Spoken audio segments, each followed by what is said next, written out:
Ah,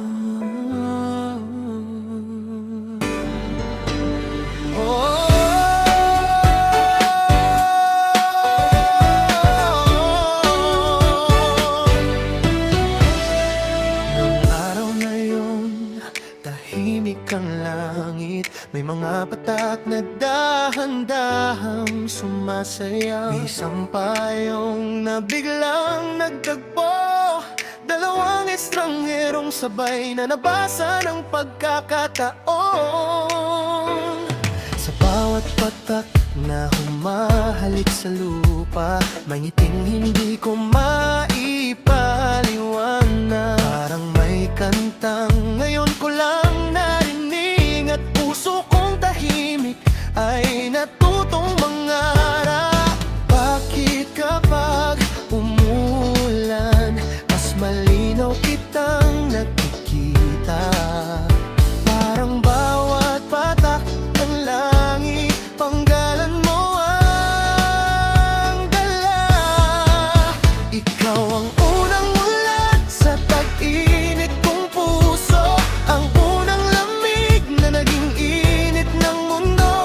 Sa bawat amo na dumadampi sa balat, mas lalo kang nagiging bahagi ng lahat. At kahit ilang panahon ang dumaan, may mga ulap na ikaw pa rin ang laman. Dahil ang unang pag-ibig ay parang ulan, kapag bumalik ang patak, bumabalik din ang naramdaman.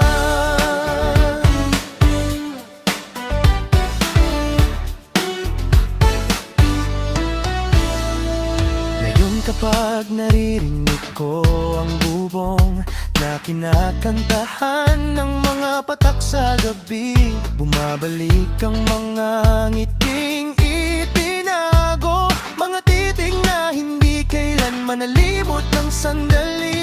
Ang simpleng kumusta ka noon, parang bahagharing sumilip sa ulan.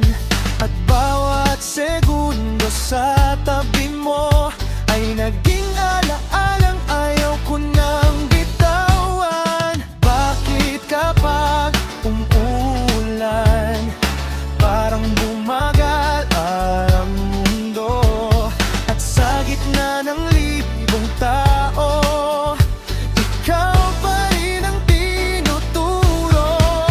Ikaw ang unang ulan sa tag-init kong puso, ang unang lamig na naging init ng mundo.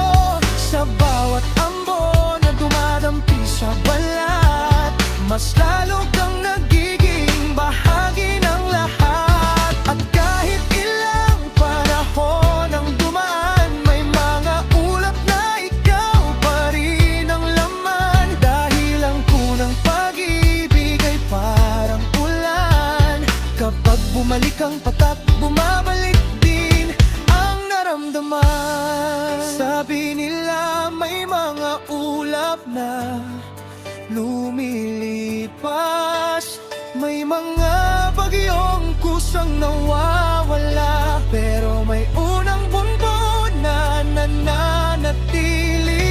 Kahit matuyo na